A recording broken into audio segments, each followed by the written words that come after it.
S Ouve, a notícia do jeito que você quiser. O processo eleitoral está posto e a S hoje traz a sua contribuição aos eleitores capixabas. A gente faz uma rodada de entrevistas, uma série de entrevistas com os candidatos ao governo do Espírito Santo. Já passaram por aqui Aridelmo Teixeira, do Novo, Carlos Manato, do PL e também Guerino Zanon, do PSD. E hoje quem está aqui conosco é o governador Renato Casagrande, que está concorrendo à reeleição. Toda a nossa conversa, como vocês já sabem, está em formato de podcast nas principais plataformas de streams, também no site shoje.com.br e também será disponibilizado em videocast no canal de YouTube da S Hoje. E eu peço ao governador para sortear o dia que vai ser essa publicação. Por que eu estou fazendo isso? Eu sempre explico que é porque vai ser no dia 8 de setembro.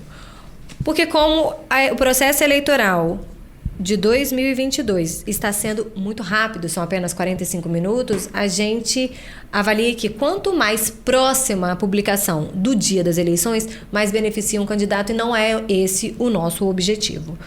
As nossas entrevistas estão sendo gravadas entre 22 e 26 de agosto. Governador Casagrande, nós temos 1 hora a partir de agora. Quem está aqui comigo é o nosso amigo Luiz Chimenez, já está em todas as entrevistas. O governador Renato Casagrande é um capixaba de Castelo, engenheiro florestal por formação e bacharel em Direito. Foi secretário de Desenvolvimento na cidade natal, Castelo, e passou por outras secretarias, como a de Meio Ambiente, no município de Serra. Casagrande também foi deputado estadual, vice-governador, deputado federal, senador, governou o Espírito Santo entre 2011 e 2015, novamente foi eleito em 2018 e agora concorre a uma nova reeleição. Governador, eu quero saber por que um terceiro mandato. Importante a gente compreender que nós avançamos muito nesse tempo nosso de governo, nesses 3 anos e quase 8 meses. É lógico que a gente não faz tudo que as pessoas precisam, mas a gente faz tudo o que é possível fazer, e eu não deixo serviço para amanhã o que eu posso fazer hoje. Então temos desafios enormes, avançamos bastante em diversas áreas, inclusive nas áreas mais desafiadoras, como a área da educação. Hoje nós somos o 13º mais violento, mas já fomos o 2º mais violento. Então a gente está avançando, e ter uma continuidade de trabalho é garantir de que nós não vamos perder tempo na implementação de políticas públicas, não vamos parar para poder fazer pit stop, e a gente preparou esse Estado com muitas conquistas nesse tempo de quase 4 anos, e estamos prontos para a gente poder fazer do futuro dos próximos 4 anos um trabalho que vai ganhar ainda mais velocidade. Esse Estado já jogou na Série C do Campeonato Brasileiro e hoje joga na Série A. É um Estado respeitado no Brasil. É um Estado hoje, onde você vai, quem viaja o Brasil sabe que é um Estado respeitado por aquilo, não só porque eu fiz, né? Não estou dizendo que toda a responsabilidade das boas coisas que a gente conquistou seja minha, tá certo? Mas eu lidero hoje um bom ambiente democrático, de fortalecimento institucional, né, de diálogo com a sociedade. Passei por momentos difíceis, de pandemia, de chuvas, mesmo assim a gente continuou fazendo e tendo vitórias extraordinárias. Isso me dá legitimidade por aquilo que eu fiz, por aquilo que eu estou fazendo, mas especialmente por aquilo que eu vou fazer, de pedir a confiança do povo capixaba. Governador, uma das marcas dessa gestão, né, dessa sua gestão que está aí na reta final, foi o Estado Presente, um programa que envolvia ações de educação. Uma das marcas mais fortes da gestão passada, na verdade. Exatamente. Foi o Estado Presente. Estado Presente. Educação, ações sociais, etc. Quando o senhor assumiu, em 2018, a segurança pública vivia um momento bastante crítico, né? Inclusive uma greve anterior. Quando eu assumi também em 2011. Isso, em 2011 também. Mas em 2018 nós vivemos essa situação também. Hoje, a gente tem acompanhado um processo que a gente pode entender como um processo de insatisfação da tropa, com questão de salarial, questão de efetivo, enfim. Aí eu pergunto para o senhor, o Estado falhou em algum momento? Faltou Estado em algum momento? Não faltou Estado. O Estado pode até ter falhado em algumas coisas, porque nós não somos infalíveis, tá certo? Assim, mas eu assumi o governo em 2011, lá pela primeira vez, assumi uma máquina pública da segurança pública destruída. E construí, entreguei em 2014 um polícia militar com 10.000 policiais, 10.500 policiais, policial civil com mais de 2.600 policiais, bombeiros completos ao quadro, assim como Polícia Militar. Estruturado, equipado, tá certo? Volto em 2019, a polícia tinha passado por aquele problema de 2017, tá certo? Polícia destruída, a segurança pública destruída. De novo estou reconstruindo, parece que é uma sina eu ter que reconstruir. É uma das razões também por que a gente tem mais 4 anos, porque dando sequência em segurança pública a gente tem resultado, tá certo? Lá em 2011 esse estado tinha 2.000 homicídios em média por ano. Agora nós temos 1.000 homicídios em média por ano.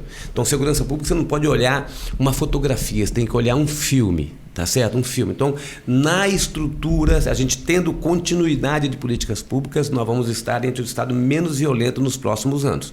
Mas, assim, tem que ter continuidade de políticas públicas. Hoje não tem insatisfação da tropa, tem um diálogo permanente com a tropa.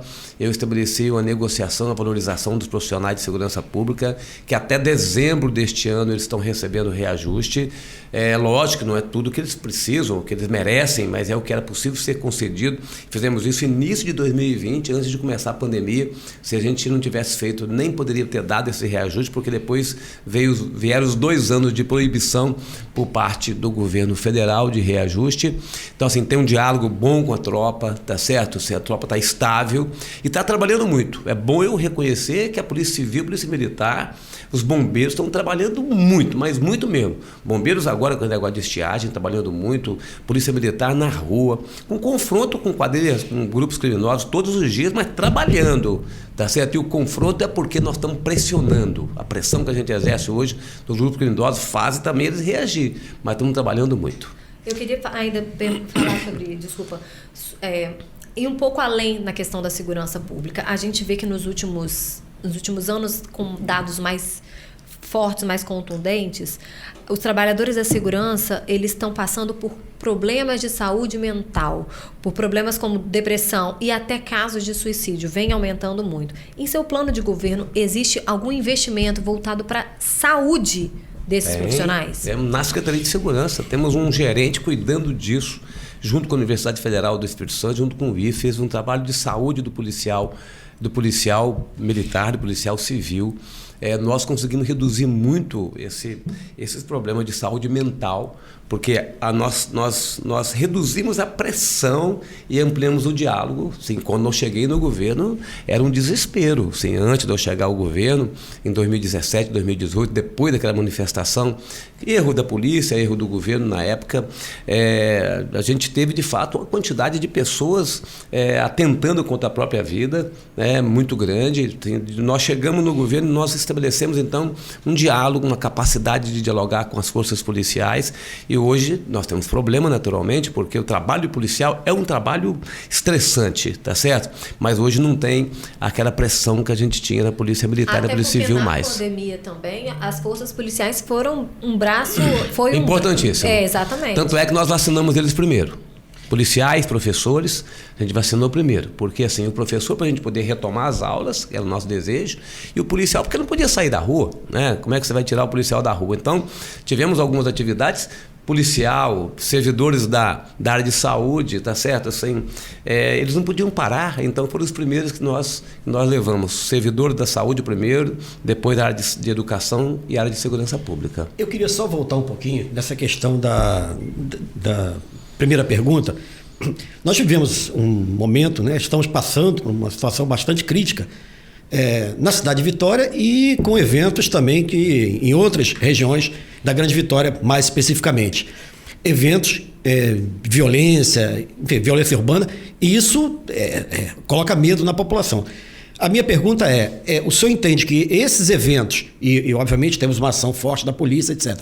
O senhor entende que esses eventos, eles se resumem à violência, digamos assim, do ponto de vista criminal, narcotráfico, guerra de tráfico, enfim, ou o senhor acha que alguma coisa a mais pode influenciar esses eventos? Não é guerra de tráfico. É guerra de tráfico. Sim, o importante a gente dizer, não sei se vocês vão tratar mais de segurança pública para adiante, mas é importante a gente dizer que o nosso trabalho na área de segurança pública é um trabalho que está estruturando a segurança pública. Nós estamos nas atividades tradicionais. Você vê que agora, no mês de agosto, nós fizemos um concurso para 1.111 policiais militares. Nós já contratamos 700 policiais militares nesse meu governo, nós já contratamos mais de 500 policiais civis, já contratamos mais de 200 bombeiros e estamos contratando agora mais 1.111 policiais militares. Nós não tem nenhuma viatura caindo aos pedaços por aí afora. Você pode ver as viaturas das polícias, são viaturas em boas condições. Estamos investindo em computação embarcada, estamos investindo em infraestrutura das nossas bases de polícia, estamos investindo em armamento, em colete à prova de bala. Assim, nós damos prioridade ao trabalho da polícia. Agora nós estamos fazendo uma outra coisa, que é transformar a nossa área de segurança, nossa ação policial, transformar de uma segurança pública analógica para uma segurança pública digital. Tá certo? Então, assim, Grande Vitória está pronto o cerco inteligente. São 500 câmeras em 125 pontos, porque cada ponto tem mais de uma via, cada via tem câmera, vias do governo do estado, vias estaduais, que nós estamos, então, já num observatório de segurança de trânsito no Detran e numa sala de inteligência na Secretaria de Segurança, fazendo o controle de trânsito. O que é controle de trânsito? O Detran cuida das questões administrativas, infracionais, acidente, tá certo?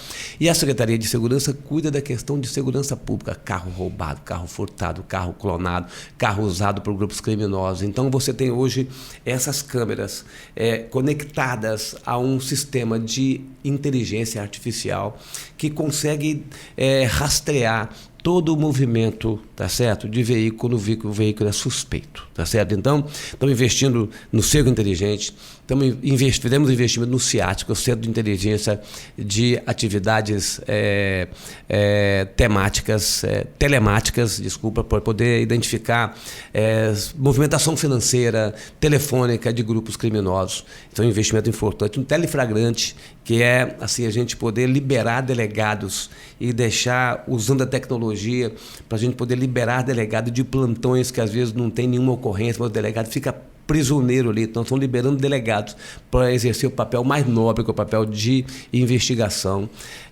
Nós fizemos investimento no microcomparador balístico, né? São análise de projetis, de armas, que você coloca ali, identifica de que arma aquele projetil foi lançado, de onde saiu aquela bala, né? Então, o microcomparador balístico, novo sistema de identificação civil e criminal, né? Para a gente modernizar essa emissão de carteira de identidade e ter uma base de dados da população capixaba que vai se conectar também a esse sistema de inteligência artificial. Tá? Todo esse aperto, todo esse cerco, o senhor acha que pode influenciar essa reação por parte do tráfico? O tráfico está apertado. Os grupos criminosos são audaciosos e cada vez mais são pessoas de idade mais baixa. Eu já fui jovem, e assim, quanto mais jovem a gente é, mais audacioso a gente é na vida da gente, mas o criminoso também, quanto mais jovem é o criminoso, mais audacioso ele tem. Ele mete uma pistola na cintura, ele acha que ele pode matar, pode morrer, mas ele acha que ele é invencível, tá certo? Então, e nós estamos prendendo os líderes dos grupos criminosos. A hora que você prende, você dá uma desorganizada e começa um confronto entre grupos criminosos. Então, assim, é a ação nossa da polícia eficiente que está promovendo esse confronto, mas isso faz parte do filme. A fotografia agora é a fotografia de confronto, mas no filme você vai ver que nós vamos chegar neste ano a menos de 1.000 homicídios no ano. Tá certo? Isso é resultado do trabalho da área de segurança pública. Vamos falar de economia agora, governador. Todos os seus concorrentes usam a seguinte expressão: o atual governador, ele fez um colchão de dinheiro, ou seja, o senhor comemora e destaca sempre que o Espírito Santo é nota A na economia, porém isso não evitou que o Espírito Santo chegasse a mais de 1 milhão de pessoas na linha ou abaixo da linha da pobreza. Como reverter isso? Logicamente que eu quero acrescentar que a gente não tem como separar o fato de estarmos ainda numa pandemia e o quanto isso influenciou. Mas essa nota A não seria muito mais comemorável se a gente não tivesse tanta gente embaixo da linha da pobreza nessa situação de miséria? Lógico que sim, mas uma coisa não tem nada a ver com a outra. A pobreza no Brasil tem a ver com política do governo federal, né? Nós temos uma ausência. Não temos uma ausência, nós tivemos um enfraquecimento da política do governo federal agora, nesses últimos dias, né? O governo federal está mais audacioso com relação à transferência de recursos. Então, é a política econômica do governo federal que estabelece uma situação social de um país. O que nós fazemos aqui é minorar, diminuir o impacto. Tanto é que o Espírito Santo tem 26% da sua população na pobreza e 6% da sua população na extrema pobreza. Nós somos o 10º estado em termos de pobreza no Brasil. Então, assim, nós não estamos nas primeiras colocações, porque as primeiras colocações seria bom ser primeiro, segundo ou terceiro, mas nós não estamos nas últimas, nós estamos da metade para baixo em melhor posição. Então, assim, nós temos uma condição que não é uma situação é uma situação melhor do que a situação de 16 estados no Brasil. Então, assim, nós temos muito o que fazer, nós temos um Bolsa Capixaba muito mais potencializado, nós estamos atendendo hoje quase 40 mil famílias com complementação de renda para sair da extrema pobreza. Nós fizemos o CDA, compra direta de alimentos. Nós, na época da pandemia, colocamos o ES Solidário, R$200 durante 8 meses para 87 mil famílias. Nós temos programas de saúde importantes, como o SAMU, nós temos um programa de entrega de cesta básica nas escolas para minorar a dificuldade da segurança alimentar. Então, assim, nós temos nota A na gestão fiscal, devemos continuar tendo nota A na gestão fiscal. Isso é segurança, isso é garantia de programas na área social que a gente faz. Nós estamos repassando recursos para os municípios no Fundo da Assistência Social, no Fundo de Combate à Pobreza. Então, o Estado tem hoje uma ação forte de proteção social, temos CNH social, temos Qualificar ES, então uma ação forte, e pode ter certeza que o Estado continuar organizado. O pior é quando o Estado se desorganiza. Se o Estado se desorganiza, todo esse trabalho que, tendo sequência, vai produzindo resultados, tá certo? Deixa de acontecer. Então, a gente não pode namorar com irresponsabilidade, tá certo? Então, assim, você vê que esse Estado é um Estado que fez, nesse meu tempo de governo, os investimentos recorde de infraestrutura. Nós, até agora, nós já executamos 5 bilhões de reais de investimento em infraestrutura de 2019 até aqui. Vamos chegar até o final do ano a mais de 6 bilhões de reais. Se você acrescentar a CESAM, vamos chegar perto de 8 bilhões de reais de investimento. Nunca nesse estado nós tivemos tanto investimento em infraestrutura e nunca tivemos tanto investimento na área social. Só que nós temos uma instabilidade política e econômica nacional, tivemos uma pandemia, né, que isso afeta efetivamente a população mais pobre desse país. E o Espírito Santo não é uma ilha, também sofre as consequências do país. O senhor falou do programa Qualificar.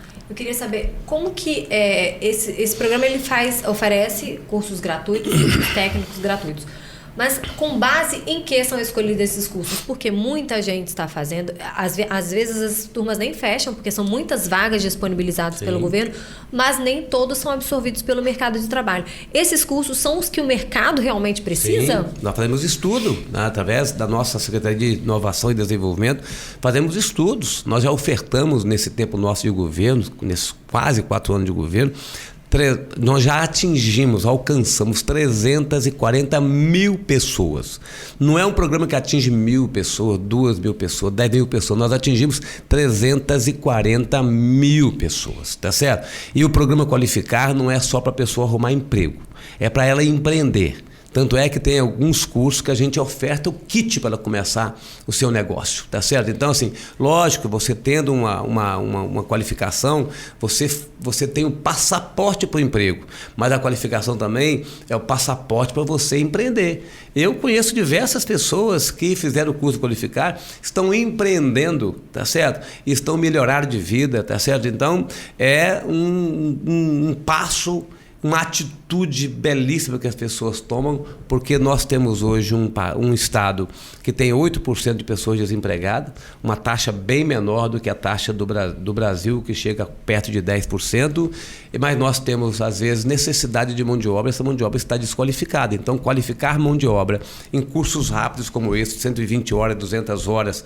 mas também em cursos técnicos, como nós temos nas nossas escolas técnicas do Estado, nas escolas do ensino médio, e temos no IFES, tá certo? E outras escolas particulares, esse é o caminho nosso. Eu confio muito que aquilo que a gente está fazendo vai produzir resultados extraordinários para a população capixaba, como nós já estamos colhendo esses resultados. Na outra ponta, tem números também da absorção e dessa... Essas pessoas que passaram. Não temos um levantamento científico, estatístico, certo, tá? Com metodologia estatística para dizer assim, a gente tem exemplos de pessoas e a quantidade de pessoas que procura mostra que quem está recebendo a informação está com boa. Se não tivesse nenhum resultado, ninguém ia procurar. Hoje nós temos uma demanda, como você disse, Dani, uma demanda enorme para esses cursos, tá certo? Porque a gente faz curso presencial, curso à distância, né? A pessoa pode se adaptar para fazer o curso de cuidador, por exemplo, como aumentou a demanda para cuidadores de pessoas de idade, tá certo? Assim, na minha casa mesmo tem minha mãe, a gente precisa contratar cuidadores para cuidar dela, por mais que a gente dê atenção e a nossa família dá atenção, mas o cuidador é uma necessidade hoje da sociedade moderna. É um braço para a família, né? Sim, a rede de apoio. A rede de apoio. Vamos lá. Governador, um outro assunto agora é o seguinte. Vamos mudar de assunto. Vamos mudar de assunto. No governo do senhor, nós tivemos um subsecretário de Agricultura, alguns casos, né? O subsecretário de Agricultura apontado pela Polícia Federal como envolvido no esquema de enriquecimento ilícito. Um secretário de Fazenda acusado também da participação de fraude em impostos. E mais recentemente, um outro subsecretário acusado por denúncia de assédio sexual. Aí a pergunta, quais são os critérios para a indicação desses seus auxiliares? Conhecimento técnico e confiança. Quem fura confiança num estado como o estado que eu gerencio, que é o governo, que é o estado mais transparente do Brasil, quem tem suspeita sobre eles, eu demito, tá certo? Eu demito, porque a pessoa tem a oportunidade na justiça de esclarecer os fatos. Se não tiver nada, depois eles podem voltar, tá certo? Assim, para alguma tarefa do governo. Se tiver alguma coisa, eles não têm mais a confiança, tá certo? Então, primeiro fato acontece, tem suspeita, tem denúncia, tem algum fato que possa de fato ser concreto, eu demito, como fiz com todos os três, tá certo? Um governo tem muitos cargos comissionados, tá certo? Quando eu não tenho compromisso com o erro, quem erra assume os seus erros, eu procuro não errar, eu sou uma pessoa que tem minha vida pessoal normal, o que eu era antes de ser governador, eu sou como governador e serei depois de que deixar de ser governador. Minha vida é uma vida simples de uma pessoa que tem um salário de governador. Eu não posso ter mais do que o meu salário de governador me permite, tá certo? Então, todo mundo conhece meu salário, então sabe o quanto eu ganho. Então, a minha vida tem que ser compatível com o meu salário. Então, eu dou o exemplo, tá certo? E não tenho compromisso com o erro. Então, essas pessoas têm a oportunidade na justiça esclarecer os fatos. Governador, em 2018, o senhor foi eleito numa coligação com 18 partidos. Agora, o senhor está numa coligação que são 11 siglas, mas considerando as federações, a gente cai para 8, né? Mas a minha pergunta, ainda nessa questão de equipe, o quanto que essas coligações, esses grupos, o senhor sempre repete que gosta de liderar ampla aliança, né? Que reúne grupos diferentes. Isso aí. Mas essas amplas alianças, elas acarretam também exatamente nisso, no abrigo delas dentro da sua equipe. Como que o senhor consegue diferenciar e até mesmo afunilar para achar as pessoas para entrarem na sua equipe e evitar casos como esse? Em parte, sim, a gente tem representação de partido, mas nem todos os partidos são representados no governo, tá certo? Depende muito da qualificação. Às vezes você acha que uma pessoa tem uma qualidade técnica e tem, mas às vezes não tem um comportamento adequado, que a gente achava que tinha, tá certo? Ninguém você não conhece as pessoas antes dela assumir um poder, tá certo? O poder deixa a pessoa revelador, né? Totalmente transparente, revelador. Tá certo? Então, muitas vezes você acredita que a pessoa tem esse comportamento, ela exerce um poder e acaba tendo um outro comportamento. Tá certo? Todo mundo está sujeito a observar e a verificar isso. Tá? Mas as amplas alianças permitem que a gente possa ter base na sociedade para governar. Né? Dá mais trabalho fazer amplas alianças? Dá. Mas a gente fugir desse perfil ideológico que tanto disputa causa, tá certo? E tanto debate infrutífero promove para uma aliança ampla que permite que a gente possa governar o Estado com uma boa base na sociedade, com uma boa base no Congresso, com uma boa base na Assembleia Legislativa. Isso dá mais trabalho para governar? Dá. Mas eu tenho a característica de ser agregador. Tá certo? Eu tenho capacidade de conversar, de conviver com quem pensa diferente de mim, tá certo? E isso permite que eu faça amplas alianças. E para governar você precisa de ter amplas alianças. O governante, ele é resultante de um pensamento da sociedade. Eu não faço um governo da minha cabeça, eu faço um governo que é resultante das forças da sociedade. E lógico, sempre buscando avançar em termos da prestação de serviço público. Esse Estado é um Estado que já é referência em políticas públicas em diversas áreas de serviço público e vai ser referência em todas elas, pode ter certeza disso. A gente dando sequência nas coisas boas que a gente está fazendo, a gente inovando, enfrentando com inovação os novos desafios. Ninguém segura esse Espírito Santo, é um Estado pequeno, mas com uma potencialidade e com um povo trabalhador, eu não tenho nenhuma dúvida disso. Então, assim, nós não temos uma bola de cristal para identificar como as pessoas vão se comportar no poder. Mas eu tenho uma equipe hoje muito, mas muito competente. Você veja que eu tenho o secretário de Cultura, é presidente do Fórum Nacional de Cultura.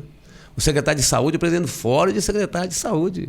O secretário de Educação é presidente do Fórum de Secretário Nacional de Educação. A secretária de Assistência Social é presidente do Fórum de Secretário Nacional de Educação, de Assistência Social. Então, assim, eu tenho uma equipe hoje potente, competente, tá certo? Assim, que nos dá muito orgulho. Está mais fácil liderar a equipe e o governo do que liderar a ampla aliança, não é? Mas a equipe compõe a aliança, né? A equipe representa essa aliança, mesmo que nem todos estejam representados no governo, em cargos de, como se diz assim, de estratégico, secretário, subsecretário, mas a equipe representa o governo. Inclusive, uma crítica que a gente ouve dos seus concorrentes nesse assunto é exatamente essa, porque esse compromisso, né, entre aspas, com as alianças impediria o senhor de nomear cargos técnicos. O que o senhor está dizendo é com esses... Só você olhar a minha equipe de hoje. Assim, quem já governa não tem como esconder nada. Só olhar a minha equipe e olhar o que eu faço. Tá certo? Se você olhar, né, a Secretaria de Segurança, olhar a Secretaria de Educação, olhar a Secretaria de Assistência Social, de Direitos Humanos, olhar todas as secretarias, olha a Secretaria de Saúde, olha a Secretaria de Cultura, você olha todas as secretarias, tá certo? São pessoas técnicas, tá certo? São pessoas que quando não são técnicas, têm embasamento técnico da sua equipe. E a equipe nossa precisa, a equipe de qualquer gestor eficiente tem que ter conhecimento técnico, mas tem que ter sensibilidade política, tá certo? Não tem essa coisa, tem que ser técnico. Não, tem que ser técnico e político, tá certo? Assim, eu tenho que ter sensibilidade política, tem que ter sensibilidade técnica, conhecimento técnico para poder sentir mesmo. E eu tenho que me colocar no lugar das pessoas que são meus clientes. A população capixaba é cliente do governo do Estado. O secretário tem que ter sensibilidade, tá certo? Para a gente poder se colocar no lugar das pessoas. Não adianta você servir uma refeição num prato de ouro se não tratar bem a pessoa que está servindo. Se você servir num prato simples, um arroz e um feijão, mas tratar bem a pessoa, ela vai preferir o arroz e feijão. Então, nós temos que ter sensibilidade no trato com as pessoas. É isso que eu peço sempre à minha equipe, e minha equipe tem esse comportamento. E vale lembrar que o cliente tem sempre razão. Sempre razão. Governador, vivemos ainda de pandemia, né? Essa gestão, a gente pode dizer que foi uma gestão na pandemia. E não há como exigir de quem quer que seja, porque se a área da saúde aprendeu vivendo a pandemia, quem não tem conhecimento na área da saúde, quem não tem estudo, como eu, como o senhor, que não é médico, que não é estudioso na área da saúde, também não teria como acertar tudo. Mas a sua avaliação, o senhor acha que foi mais assertivo com relação à política de enfrentamento à Covid-19? Fomos, né? Não sou eu que estou dizendo, não. A população capixaba diz isso, a gente sai na rua, assim, poucas as pessoas que têm críticas, tá certo? A grande maioria das pessoas agradece porque a gente salvou muitas vidas, né? E de fato, assim, a gente fez o caminho da gente caminhando, né? Nós fizemos o nosso caminho caminhando. Nós nos descobrimos no meio de uma floresta, sem caminho para lado nenhum, e nós tivemos que fazer uma trilha. Então a gente construiu o caminho nosso caminhando, tá certo? Então para nós foi um desafio diferente. A gente passou pelo vale mais profundo das nossas vidas, tá certo? Assim, eu tive medo, você teve medo, Luiz teve medo, todo mundo está nos acompanhando. Eu não chegava em casa sem tirar o sapato na porta. Então assim. Eu fiquei grávida na pandemia. Eu acompanhei você grávida e imagina quantas mulheres grávidas tiveram medo. O medo tá das certo? mulheres grávidas, o senhor com uma mãe idosa, enfim. Minha mãe contagiada, minha esposa infectada, indo para um hospital no início da pandemia, você imagina. No início da pandemia, Luiz, quando a pessoa ia para um hospital, quem ficava em casa achava que nunca mais ia ver a pessoa que estava indo para o hospital. É verdade. Tá certo? Porque depois, se a pessoa perde a vida, você não tem como fazer um velório. Não tinha como fazer um velório, tá certo? Então nós fizemos muitas coisas, aprendemos a fazer as coisas, tomamos decisões difíceis, conduzimos o Estado assim com serenidade, num momento de muita turbulência, muitas fake news, muitas narrativas equivocadas que atrapalhavam a gente a salvar vidas, gente que pregava contra aquilo que era recomendado no mundo todo, da gente se isolar um pouco, se afastar um pouco das pessoas para não transmitir, né? Então a gente teve um enfrentamento permanente de todos os temas da pandemia. Eu tive que ter paciência, equilíbrio, tolerância, tive que ser eficiente para produzir muitos resultados, mas ao fim e ao cabo, né, a gente atendeu todos os capixabas, não ficou nenhum capixaba sem atendimento, nenhum. Todos os capixabas foram atendidos e nós conseguimos estender as mãos, né, para a gente do Amazonas, de Santa Catarina. Tivemos um comportamento cristão, né, no espírito cristão, de estender as mãos sem conhecer a quem, tá certo? A gente não conhecia as pessoas, nós não conhecemos quando vieram para cá, nós nunca vamos conhecer essas pessoas, mas os capixabas estenderam as mãos. Então, assim, foi um momento difícil, duro, me exigiu que eu tomasse o caminho, às vezes, mais difícil. Na hora de uma crise, se você toma o caminho fácil, você erra. Então, eu tive que tomar decisões difíceis, duras, mas não deixei de comunicar com a sociedade em nenhum momento. A gente aproveita e tem a pergunta do eleitor sobre isso. Essa questão do eleitor. Decisões, né, por caminhos, né, às vezes complicados. O Rafael Costa pergunta se o senhor se arrepende de como conduziu a política do Fica em Casa. Como o senhor já respondeu isso, eu vou fazer diferente a pergunta do Rafael. O senhor se arrepende em alguma coisa nesta condução? Não só do Fica em Casa. Não me arrependo não, porque assim, eu só fiz aquilo que o mundo fez. Eu só fiz aquilo que o mundo fez. Eu só fiz aquilo que os estados fizeram. Eu só fiz aquilo que as evidências científicas apontavam. Eu tenho a consciência leve hoje, tranquila, de que nós salvamos muitas vidas. Inclusive, tá muitas vidas. só fazendo um adendo, com relação a essa política, essa crítica do Fica em Casa, a gente fez um programa aqui recentemente, que entrevistamos várias pessoas do segmento do turismo, do segmento de restaurantes, e as críticas foram muito grandes em relação a essa política que impactou muito do ponto de vista econômico nessas. Mas nós tomamos a decisão de proteger esses setores, a gente deu financiamento subsidiado, a gente desburocratizou, tanto é que o Estado hoje cresce mais do que a média nacional, gera mais emprego do que a média nacional. É fácil criticar, depois da obra pronta, engenheiro de obra pronta é tranquilo, tá certo? Assim, eu me coloco sempre no lugar da pessoa que eu estou atendendo e peço que as pessoas se coloquem no lugar, senta na cadeira de governador, tá certo? Senta na cadeira de governador e veja a gente perdendo 100 pessoas por dia, 150 pessoas por dia, 4.000 pessoas no Brasil e veja se é fácil tomar uma decisão. E veja se é fácil tomar uma decisão. Tá? Então, só foram momentos duros da vida da gente. Eu jamais imaginei que fosse passar pela situação que a gente passou. Mas com equilíbrio, assim, a gente salvou muitas vidas, demos dignidade a que a gente não conseguiu salvar. Você imagina, eu olhava os países da Europa, gente perdendo a vida no meio da rua. sem um respirador, morrendo afogado sem água no meio da rua, tá certo? Alguns estados do Brasil, veja o que aconteceu em Manaus, gente, tá certo? Assim, eu que receber diversos pacientes aqui, gente morrendo no leito da casa porque não tinha para onde ser levado, né? Perdendo a respiração no leito da sua casa. Então, assim, imagine as cenas, tá certo?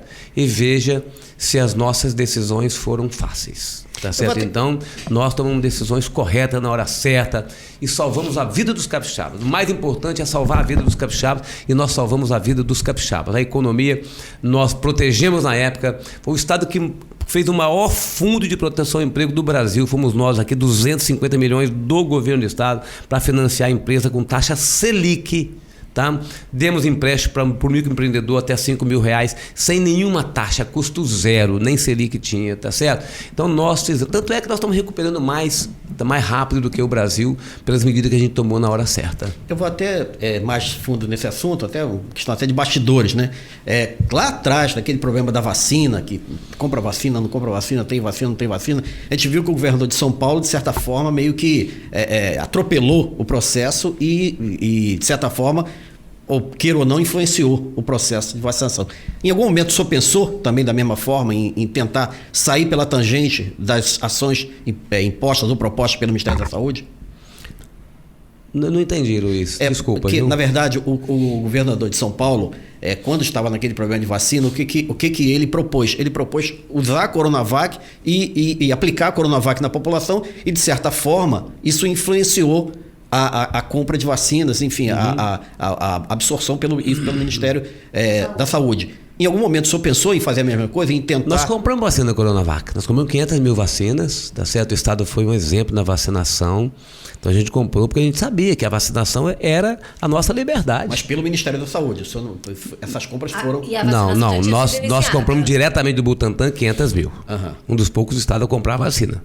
Nós compramos diretamente do Butantan, 500 mil vacinas. Fui lá, visitei o Butantan, visitei o Dória, o governador Dória na época, compramos 500 mil.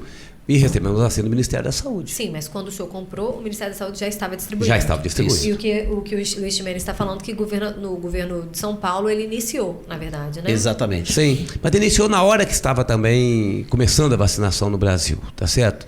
Ali foi uma disputa política, né, entre o governo de São Paulo e o governo. Nós não entramos em disputas políticas, nós queríamos mesmo salvar os capixabas e vacinamos. O estado foi bem na vacinação, graças ao trabalho do governo do estado e dos municípios.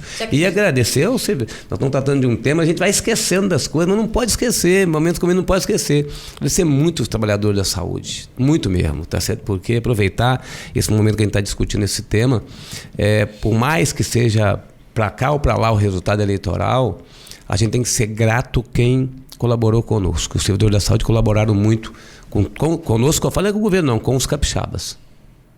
Eu queria aproveitar que a gente está falando de saúde ainda, queria saber as propostas, se o senhor for reeleito, o que o senhor traz de proposta nova para a saúde pública, sobretudo interiorizando? Sim, nós estamos fazendo agora o que a gente ia fazer em 2020 em termos de regionalização do serviço de saúde. Fizemos algumas coisas importantes, eu preciso destacar aqui, porque eu disse que quem vai para a reeleição tem que também falar o que fez, o que está fazendo. Nós, quando a gente assumiu o governo, nós tínhamos o SAMU 192 em 17 municípios. Sabe em quantos municípios nós temos o SAMU 192 hoje? 78 municípios têm base do SAMU. Nós tínhamos poucas farmácias cidadãs. Abrimos farmácia cidadã em Aracruz, abrimos farmácia cidadã em Guaçuí, em Castelo. Nós abrimos hemodiálise em Guaçuí, abrimos hemodiálise em Barra de São Francisco. Nós éramos o 5º pior estado com cobertura de equipe de saúde da família. Hoje nós somos o 5º melhor estado com cobertura de saúde da família. Fizemos isso com a pandemia. Não conseguimos fazer a regionalização na época, em 2020, porque os hospitais foram ocupados, né, pelos doentes infectados com Covid, tá certo? Mas fizemos agora. De junho para cá, lógico que é um processo em implementação, de junho para cá, a área de saúde regionalizada, tanto nas consultas, nos exames, nas cirurgias eletivas, algumas especialidades que às vezes você não tem em lugar nenhum, a não ser na Grande Vitória. Então, algumas poucas especialidades as pessoas vão vir para cá. Mas nós já estamos fazendo o processo de regionalização, de prestação de serviço próximo da sociedade. Então, o que nós estamos fazendo agora se consolidará já nesse próximo ano de já está fazendo agora e se consolidará em 2023. Então, um serviço de aproximação. Vamos aproximar mais o serviço de hemodiálise, fizemos alguns locais, estamos agora estudando fazer em Una, então vamos aproximar mais o serviço de hemodiálise e vamos então consolidar essa regionalização e aproximação do serviço de saúde da população de cada região do estado do Espírito Santo. Deixa eu te contar uma situação. Eu, como mãe, né, amamentando, eu passei por algumas vezes no banco de leite de ver de perto aquela situação que a gente chama de ambulancioterapia, né? É que as pessoas vêm com os ônibus dos municípios do interior para atendimento aqui na Grande Vitória. E aí fica no meu desejo de mãe, de mulher, de capixaba, e eu queria ver se o senhor se compromete conosco, redução dessa situação, das pessoas saírem, já estão doentes, aí tem que enfrentar a estrada, que é um risco, para vir atendimento aqui, porque nas cidades delas não tem isso, nas regiões delas não tem. Regiões, não dá para setor em toda a cidade, mas em região. Nós temos a partir de agora, tá certo? Já temos, está se consolidando cada vez mais, novos contratos com hospitais filantrópicos, novas parcerias com os consórcios de saúde, nós estamos remunerando R$ 6,5 por ano paciente para atendimento nas consultas e exames lá no município, lá na região. Então o sistema já está em operação e vai se aperfeiçoando cada vez mais. Muito vídeo já, assim, de consulta por vídeo. A primeira consulta você faz presencial, você faz um acompanhamento para a pessoa não ter que viajar, tá certo? Por vídeo. Então o nosso sistema já permite isso. Então é um sistema que já é em operação e que se consolidará nos próximos anos com a nossa reeleição. Dá para a gente pensar em equipar também esses hospitais regionais para cirurgias mais complicadas e tal, e evitar que esse paciente venha para cá? Nós estamos construindo o Hospital Geral de Cariacica. Nós estamos começando agora já, né, o complexo hospitalar do extremo norte, do norte do estado, que é São Mateus. Nós fizemos parcerias com o Rio Doce de Linhares. Nós temos um hospital nosso do estado organizado em Barra de São Francisco, temos o Silvio Avidos em Colatina, o São José em Colatina, que é filantrópico, o Silvio Avidos é nosso do estado. Nós abrimos um novo hospital em Cachoeiro da Mirim, que é o Aquidabã, que era um elefante branco chamado, hospital novo agora. Temos parcerias novas com o Hospital Infantil e Evangélico Santa Casa de Cachoeiro. Nós ampliamos o serviço da Santa Casa de Iguaçuí, ampliamos o serviço da Casa de Una, nós ampliamos o serviço no Hospital de Itapemirim e todos os hospitais filantrópicos nossos aqui da região metropolitana. Nós temos hoje contratos novos em que os hospitais estão contratados para resolver problemas de cirurgias eletivas, cirurgia de oftalmologia. Nós estamos num zero a fila, porque a pessoa chega aos 60 anos de idade, como eu já cheguei, já fiz a minha cirurgia de catarata, tá certo? Então, isso não zera nunca, mas você não tem mais demanda e pressão em muitas regiões do estado para cirurgias oftalmológicas. Então, isso está funcionando. Esse ano nós vamos fazer 120 mil cirurgias eletivas no estado do Espírito Santo, e com esses novos contratos, ano que vem nós vamos avançar ainda mais. Governador, nós ainda falando de pandemia, mas agora a gente vai para a educação. O senhor falou que os trabalhadores da educação logo foram vacinados para tentar retomar as aulas. Nós passamos muito tempo com as crianças assistindo a aula remotamente. Algumas, na rede particular, tiveram mais condições que na rede pública. E aí eu queria que o senhor falasse sobre os avanços que a educação conseguiu ter diante deste quadro e quais são as propostas, sobretudo para recuperação na educação, porque o ensino acabou sendo prejudicado, a assimilação das crianças acabou sendo prejudicada.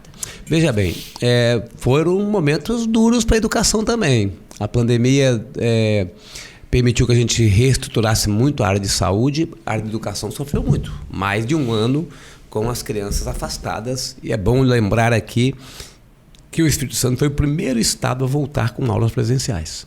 Do Brasil foi o estado do Espírito Santo, é bom registrar isso. Primeiro estado a voltar com aulas presenciais foi o estado do Espírito Santo. E nós não fechamos a escola nossa em nenhum dia. Nossa escola ficou aberta permanentemente, tinha um grupo gestor da escola que ia lá, abria a escola. Para que abrir a escola? Para entregar a cesta básica, porque muita gente cadastrada no cadastro único do governo federal, que recebia merenda, não estando na escola, não tinha merenda, mas a gente dava a cesta básica. Para entregar tarefas, tá, para manter o vínculo do aluno e do professor com a escola, nós montamos um programa chamado Escolar, que tinha aplicativo, tinha aula pela televisão, tinha aula pelo YouTube. Então, assim, para montar, mas não é a mesma coisa. Tem que dizer que não é a mesma coisa. Mas nós procuramos fazer sempre um vínculo, tá certo? Da educação das atividades de educação com os alunos, com os professores e com a família. Nós abrimos nesse tempo nosso de governo 100 novas escolas em tempo integral. Nós ampliamos o Pacto pela Aprendizagem no Espírito Santo, que é a parceria nossa com os municípios, parceria forte de formação de professores, de produção de conteúdo, de investimento em obras dos municípios. Foram mais de 500 milhões de reais para recurso para o município ampliar a sua escola, construir sua escola, reformar a sua escola, comprar ônibus, comprar laboratório. E nós temos hoje, sinceramente, a estrutura nossa da Secretaria de Educação, das nossas escolas, não deve nada a nenhuma escola particular. Seja com relação à internet, seja com relação a laboratórios, não devemos nada a nenhuma escola. Estamos num processo de colocar ar-condicionado em todas as escolas, estamos num processo de colocar energia fotovoltaica em todas as escolas. Então vamos continuar apoiando os municípios, que a gente possa caminhar de mãos dadas com os municípios, né, para a gente poder não só ter a melhor educação do Brasil, que é a educação do ensino médio, que é do governo do Estado, mas também ter a melhor educação do Estado. Tá certo? Nessa pactuação, né, com os municípios. Vamos continuar ampliando a educação em tempo integral. Vamos ter uma escola chamada Escola do Futuro, com a escola muito voltada para a cultura digital. Um ambiente totalmente diferente dessas de sala de aula, uma cadeirinha atrás da outra.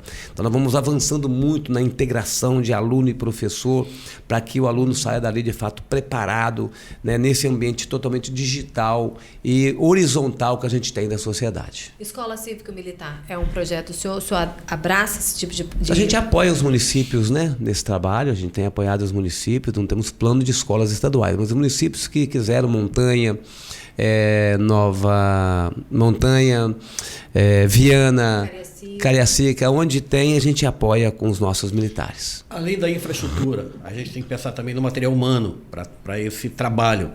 Esse material humano, professor, que é a parte mais importante, pode esperar da próxima gestão?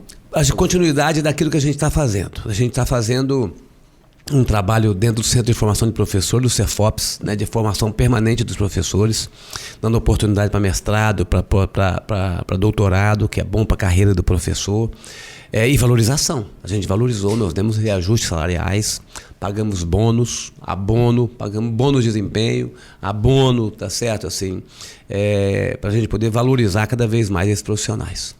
Governador, outro eleitor que falou com a nossa equipe, ele pediu para perguntar ao senhor, o nome dele é Gustavo, e ele pediu para perguntar qual é o seu sentimento quando o senhor visita as obras da ciclovia na Terceira Ponte e enxerga o Cais das Artes se deteriorando. Uma tristeza, Gustavo, tristeza. Assim, nós contratamos no meu governo passado, é bom contar a história. Assim, uma empresa chamada Santa Bárbara foi contratada pelo governo do Paulo à época para fazer o Cais das Artes.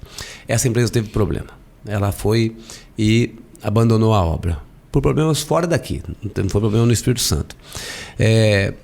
Aí eu contratei a outra empresa, numa nova licitação ganhou a Andrade Valadares. Essa empresa começou a trabalhar, né? Estava em plena execução quando eu saí do governo em 2014. O Paulo voltou ao governo e, por razões desconhecidas, criou dificuldade nesse contrato.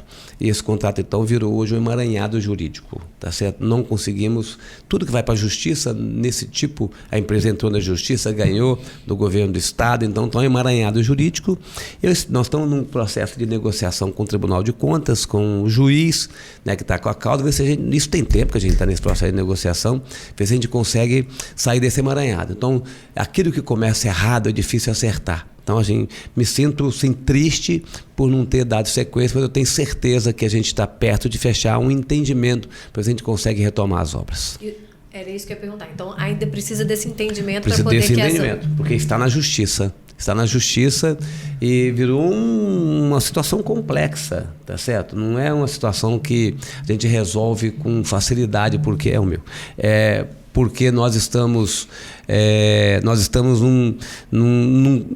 tendo que enfrentar uma solução na justiça de uma empresa que entrou na justiça, ganhou, o governo contesta, tá certo? Contestou na época e agora a gente tem dificuldade de fechar um acordo. E já que...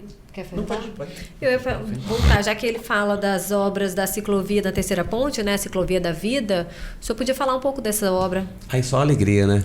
Se a gente olha por cada das artes, a gente fica triste. Olha para a Ciclovia da Vida e para a ampliação da ponte, vê como a gente, quando faz um contrato decente que eu falo correto, quando a gente não transforma a política numa política pequena, assim como as coisas dão certo. Nós vamos entregar essa obra em março de 2023, uma ciclovia de cada lado da ponte, uma maravilha, assim, 3 metros de ciclovia, lá no vão central, 6 metros de largura para ter um espaço para contemplar a paisagem maravilhosa do Espírito Santo e mais uma faixa de pista, mais uma faixa em cada sentido, né, de 4 passando para 6. Então, uma obra que virou referência da engenharia e da arquitetura brasileira e até fora do Brasil. O nosso projeto aqui está sendo apresentado em simpósios de engenheiros, de arquitetos. A primeira ciclovia acoplada numa ponte já pronta no mundo. Primeira ciclovia acoplada numa ponte já pronta nesse mundo. Tivemos que ter coragem para começar. Eu fui recomendado a não começar, podia dar errado, assim. E a gente fez um estudo com os melhores profissionais do Brasil e nós estamos então com a obra em pleno desenvolvimento e vai ser um sucesso essa obra. Vai ser uma maravilha, né, para a integração de Vitória e Vila Velha, para a gente poder circular a Grande Vitória sem limitação. Quem gosta de andar de bicicleta, quem precisa da bicicleta para trabalhar, quem gosta de ser um cicloativista, tá certo? Usando como esporte, vai ser um sucesso. Hoje, para passar na terceira... Pode. Para a gente atravessar a ponte Vitória e Vila Velha, a gente paga um pedágio em um dos sentidos. O acesso para o ciclista, para as pessoas que, né, vão acessar a ciclovia da vida, assim, né? Ele vai ser cobrado? Não, é gratuito. E como é que vai ser a manutenção disso? Manutenção disso por nós, o governo do estado. Nós vamos ter os bombeiros ajudando a gente a regular. Para acessar vai ter que ter um cartão, certamente, assim, o ciclista vai ter que se cadastrar, tem um cartão, a hora que ele entrar, ele vai com o cartão abrir a catraca ou a barreira que tiver, o acesso, tá certo? Ficará registrado que ele está entrando ali. Então, assim, é controle. Quem quiser passar vai ter que ter um cadastro e vai emitir um cartão, mas não tem nenhum custo. Não terá nenhum custo. Eu queria pegar esse gancho aí da ponte, da ciclovia, e falar sobre mobilidade urbana. A gente vê muitas reclamações da população em relação à mobilidade urbana. E a gente está falando aí de Grande Vitória, né? O Transcol é um equipamento estadual.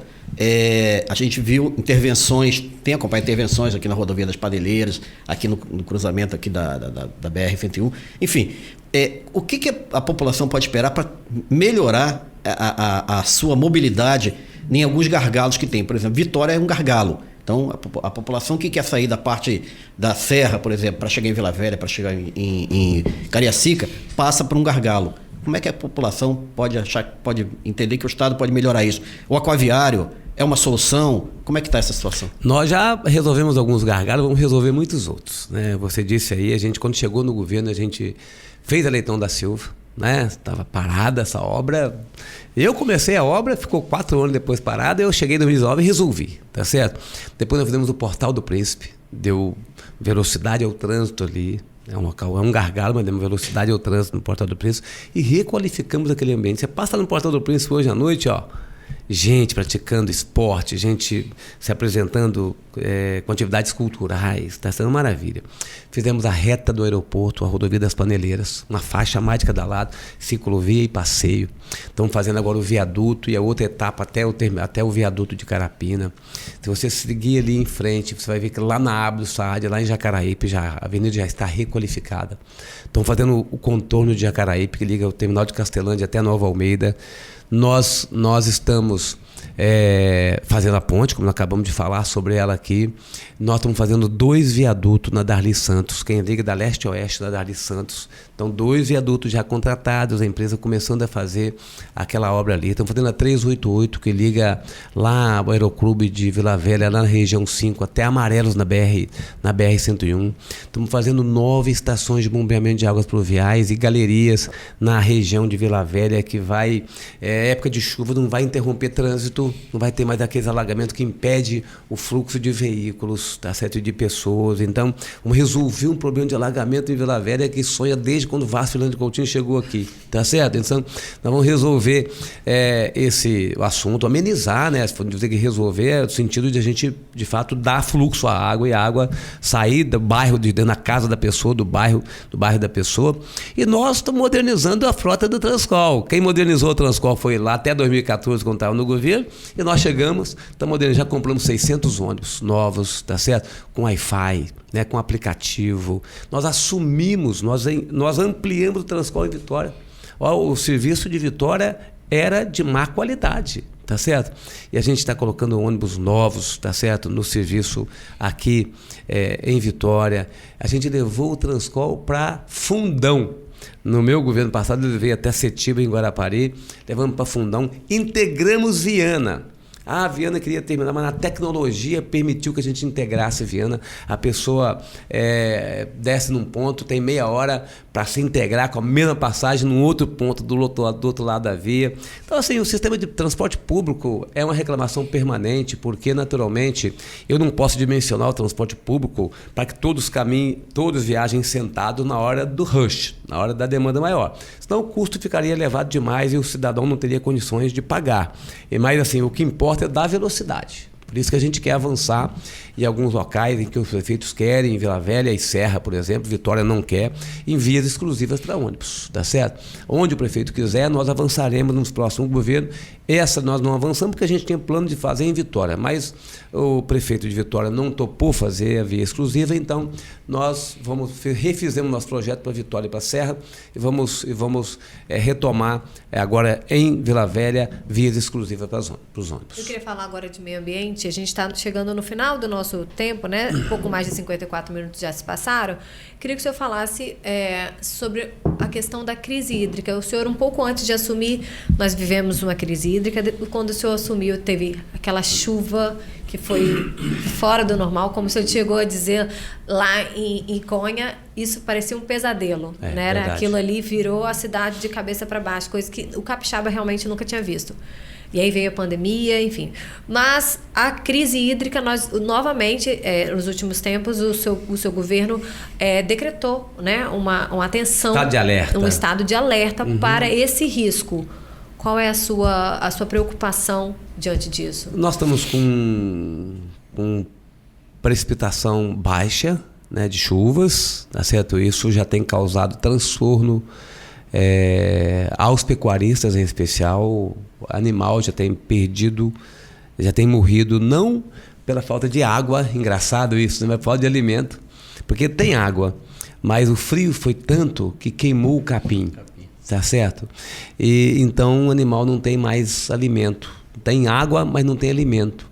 Então, quem está conseguindo comprar cana, quem está conseguindo comprar milho, está conseguindo atender seu rebanho.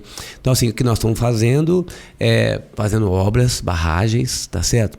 A gente tem, com os municípios, um trabalho de pequenas barragens para acumular água, de caixa seca na beira da estrada.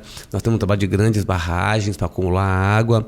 A gente faz orientação através do Incapé de cuidados com o solo, né, nos tratos culturais estruturais para a gente poder evitar e diminuir a erosão. Temos um programa aqui na região de Mangaraí, em Santa Leopoldina, do Banco Mundial, que é para reduzir a erosão do solo. Estamos pavimentando as rodovias, estamos fazendo um trabalho com a comunidade para poder ser ali como exemplo, uma bacia que é da Grande Vitória como exemplo. Então, a gente precisa gerenciar melhor os recursos hídricos. A Agência de Recursos Hídricos é uma agência que está acompanhando de perto a situação. Temos um comitê de enfrentamento aos eventos climáticos extremos que está atento, trabalhando para poder dar assistência às pessoas. Quer mais? Eu queria só falar, a gente ainda tem um tempinho, eu queria só falar rapidinho sobre turismo, né? Até eu tenho acompanhado alguns eventos lá seus, e o senhor até brinca que quando o senhor deixar de ser governador, quer ser secretário de turismo. Pois é. Então, eu queria que o senhor falasse um pouquinho sobre a atividade turística. O que falta ainda para o Espírito Santo decolar, enfim, aquele tão sonhado decolagem no Está decolando, nós crescemos 40% depois da pandemia com o turismo aqui. O turismo é uma resultante de todas as políticas públicas. Você só tem turismo se você tiver saúde boa, se tiver educação boa, tiver segurança adequada, se tiver infraestrutura adequada, se tiver um setor produtivo, né, mobilizado, investindo, tá certo? Assim. Então, ao governo cabe cumprir as suas tarefas, divulgar o Estado do Espírito Santo, preparar a mão de obra de quem trabalha em restaurante, em bares, tá certo? Em hotéis, em pousadas, e dar a infraestrutura e os serviços públicos adequados. Estamos fazendo isso. Esse Estado está sendo descoberto, como eu disse, esse Estado jogava na Série C, agora joga na Série A, Estado respeitado, e quanto mais respeitado a gente é, mais turista a gente atrai para cá, seja turista de lazer ou de negócio, a gente atrai cada vez mais. A gente tem visto muitos investimentos nessa área também no Estado do Espírito Santo. Rapidinho, só pegou um gancho aí de Série A, Série B. O senhor o Estado pretende continuar trabalhando em prol do futebol capixaba, como tem feito? Sim, nós pretendemos continuar trabalhando. Só que o futebol capixaba é um investimento privado. A Banesp, você sabe que investe, a gente pede o Banesp para investir, mas a gente depende muito do setor privado investir, depende muito da boa gestão dos clubes, tá certo? Nosso sonho é que o profissionalismo chega cada vez mais nos clubes capixabas. Qual a sua avaliação nesses 3 anos que o Estado trabalhou em parceria? Este ano de 2022 a gente viu, assim, nós temos alguns clubes profissionalizados que estão ganhando espaço, tá? Assim, aqui em Vitória, em Nova Venécia, mesmo nossos clubes tradicionais. Então, acho que nós estamos num caminho de sair da Série D para a Série C, pelo menos. Estamos nesse caminho. Quase, bateu na trave. Bateu na trave. Então, caminhando para o final da nossa entrevista, eu vou deixar aqui o espaço nessa Câmara, governador, para o senhor falar com o seu eleitor, com os capixabas. Muito bem, quero agradecer a Dani, ao Luiz, tá certo, e a nossa rede aqui pela oportunidade de a gente estar apresentando nossas propostas. E podem ter certeza, assim, Deus vai continuar me dando saúde, eu peço isso todos os dias. Disposição para o trabalho eu tenho, né? Gosto de fazer aquilo que eu estou fazendo, gosto de fazer as coisas. Avançamos muito nesse tempo. Os nossos melhores dias não são os que estão para trás, nossos melhores dias são os que estão à nossa frente. A gente preparou esse Estado, né, com muitas conquistas nesse tempo nosso, com muitas dificuldades, passando por uma pandemia, passando por chuvas, por uma política de debate muito intolerante, passamos por isso tudo, mas nós passamos e conquistamos vitórias extraordinárias. Pode ter certeza que nós conseguiremos consolidar ainda mais vitória nos próximos 4 anos. Obrigado, e 40, governador Casagrande. Obrigada, governador Casagrande. O primeiro turno das eleições acontece no dia 2 de outubro, aonde houver segundo turno será no dia 30 de outubro.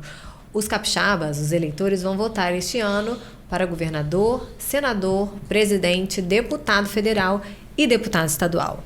A série de entrevistas com os candidatos ao governo do Espírito Santo tem a minha apresentação e direção de jornalismo, a companhia do meu amigo aqui, Luiz Ximenes, a produção de Lídia Lourenço e os trabalhos técnicos de Eduardo Couto e Bruno Ribeiro.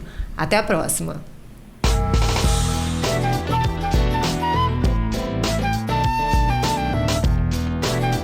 Você encontra o ES Hoje nas redes sociais pelo @ES Hoje, no canal do YouTube e no site eshoje.com.br.